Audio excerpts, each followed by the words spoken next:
Assalamualaikum warahmatullahi wabarakatuh. Anak-anakku sekalian, selamat bertemu kembali bersama Mem Hesti dalam mata pelajaran pendidikan kewarganegaraan. Pada saat ini kita akan masuk dalam materi yang baru di KD 3.2 di mana kita akan belajar tentang ketentuan Undang-Undang Dasar Negara Indonesia 1945 dalam kehidupan berbangsa dan bernegara. Baik, kita akan lihat apa yang akan kita capai dalam pembelajaran saat ini.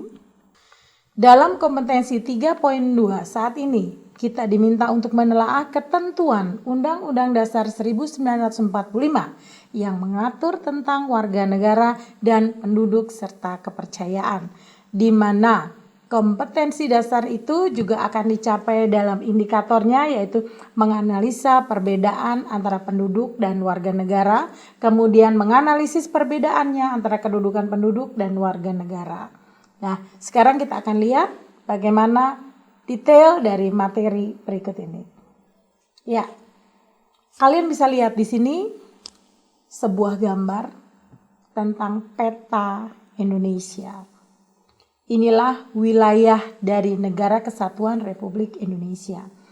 Di dalam gambar tersebut bisa kita identifikasi, bisa kita perhatikan bersama titik-titik di mana batas-batas negara Indonesia yang juga berbatasan dengan negara lain.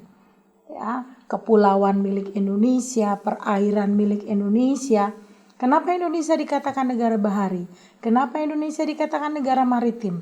Karena memang luas laut Indonesia lebih luas atau lebih besar dibandingkan dengan luas daratan. Nah, kalian bisa lihat, kalian bisa perhatikan negara-negara mana saja yang menjadi negara tetangga kita. Ya, banyak sekali di sana. Laut kita demikian luas. Dan tanggung jawabnya adalah bagaimana kita mampu mempertahankan kedaulatan melalui batas-batas luas wilayah Indonesia ini. Karena memang pastinya tidak mudah menjangkau sedemikian wilayah yang sangat luas. Ya, ini yang harus kita simak dan kita perhatikan bersama. Next. Wilayah Negara Kesatuan Indonesia, tadi Memesi katakan, berbatasan dengan negara-negara mana saja. Ya, kalian bisa perhatikan, nanti coba dijawab pada saat kita bertemu di dalam classroom. Ya, saya minta kalian menjawab negara-negara mana saja yang sudah ditandai itu, yang menjadi negara tetangga kita. So, let's see. Kita akan lihat bagaimana kalian bisa mencari, ya, bisa mengidentifikasi dari bendera-bendera yang ada di tayangan berikut. Next.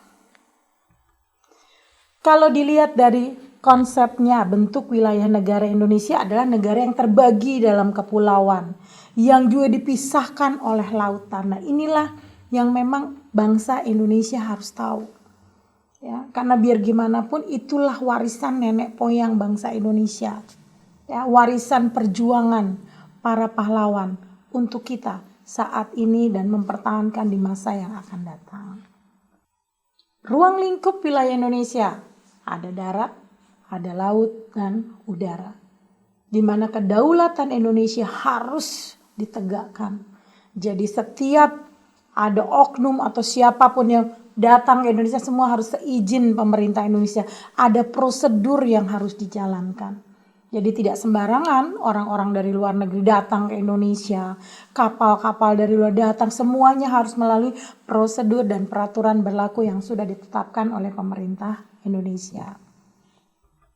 Oke, kalau kita bicara masalah perairan, ketentuan laut yang sudah diterapkan itu berdasarkan pada Traktat Multilateral yang disahkan di Montego-Bay tahun 1982. Pertama, batas laut teritorial. Ya, kamu lihat, bisa lihat di sana berapa batas lautnya, 12 mil laut. Ya, dihitung garis lurus dari pulau terluar, itulah milik dan kedaulatan kita. Selain itu, ketentuannya apa? Batas landas benua. Ya, dihitung 24 mil di antara negara-negara tetangga itu. Berikutnya ada zona ekonomi eksklusif. Kemudian ada juga landas kontinen yang berbatasan dengan benua lain. Ya, kita pernah berbatasan dengan Australia, nah itu akan terlihat itu landas kontinennya seperti apa. Nah, inilah batasan-batasan perairan yang diikuti oleh negara Indonesia. Konsep hukum laut internasional di sini kalian bisa lihat ada dua, ada res nullius dan res communis. Res nullius mengatakan bahwa laut itu bisa dimiliki oleh negara pantai. Sedangkan res communis mengatakan bahwa perairan atau lautan itu tidak bisa dimiliki negara pantai atau milik masyarakat dunia. Ini dikemukakan oleh Grotius karena ilmunya, karena teorinya yang seperti ini beliau dikenal sebagai Bapak Hukum Internasional. Nah, yang berikutnya akan kita pelajari adalah konsep batas wilayah udara. Nah, wilayah udara adalah wilayah atau udara yang berada di atas wilayah negara. Daratannya negara, lautannya negara. Di atasnya itulah teritorial udara dari sebuah negara. Ya, nih kalian bisa lihat ketentuannya di sini. Next, kita akan lihat tentang kedudukan warga negara dan penduduk Indonesia.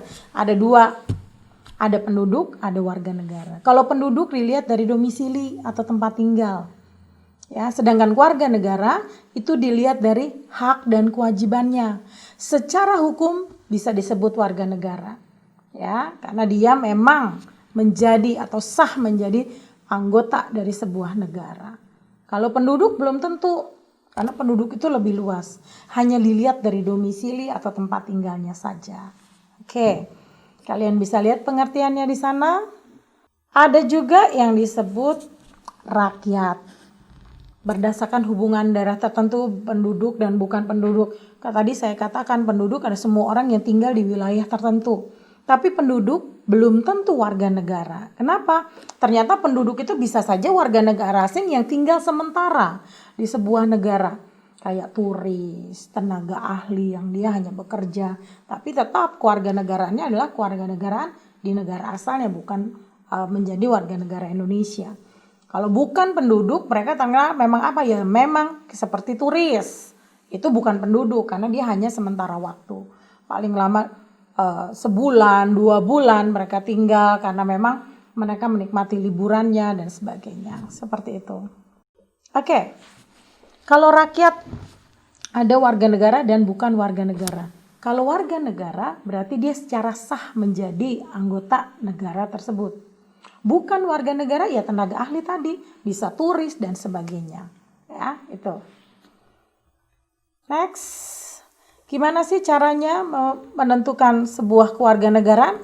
Ada 2 azas, yaitu ius soli dan ius sanguinis. Ius soli menentukan azas yang menentukan kewarganegaraan dilihat dari tempat kelahiran. Dia lahirnya di mana? Berarti dia warga negara di negara tersebut. Kalau sanguinis adalah berdasarkan keturunan orang tua. Dia orang tuanya dari mana? Ya. Oh, orang tuanya dari Beijing atau gimana? Berarti dia ya orang atau warga negara yang sesuai dengan keturunannya tersebut. Orang tuanya berasal dari mana? Oh, lahirnya di Amerika karena Amerika mengikuti ius soli. Berarti dia warga negara Amerika. Kenapa? Karena lahirnya di Amerika. Nggak peduli orang tuanya di mana. Kalau lahirnya di sana ya dia dianggap sebagai warga negara Amerika. Seperti itu. Nah, selain menentukan warga negara dengan ius soli dan ius sanguinis, ada juga ketentuan yang disebut naturalisasi. Naturalisasi adalah proses pewarganegaraan. Proses masuknya atau menjadikan seseorang warga negara asing ingin menjadi warga negara Indonesia. Prosesnya disebut dengan naturalisasi. Ya, dan naturalisasi ada 2, ada yang umum yang sesuai dengan prosedurnya, kamu bisa lihat di sini prosedurnya seperti apa, dan naturalisasi istimewa. Naturalisasi istimewa itu karena apa? Dia dianggap berjasa kepada bangsa dan negara Indonesia. Jadi bisa diberikan ya status warga negara secara khusus yang disebut dengan naturalisasi istimewa. Itulah tadi tentang penduduk dan bukan penduduk, warga negara dan bukan warga negara. Banyak kalau kalian lihat seperti contoh nih pemain bola. Itu kalau kita ada pemain naturalisasi. Kenapa disebut naturalisasi? Karena orang tersebut, pemain sepak bola tersebut sudah mengikuti prosedur tertentu atau karena prestasinya dia bisa menjadi warga negara Indonesia.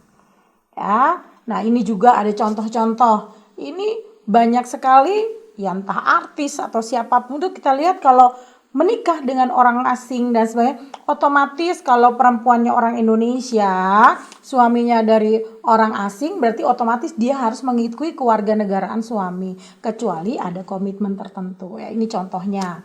Ya, pastinya mereka sebagai keluarga punya komitmen tersendiri. Saya mau jadi warga negara Indonesia, tapi kalau memang tidak ada komitmen, sang istri dia sudah otomatis akan mengikuti kewarganegaraan suaminya. Seperti itu.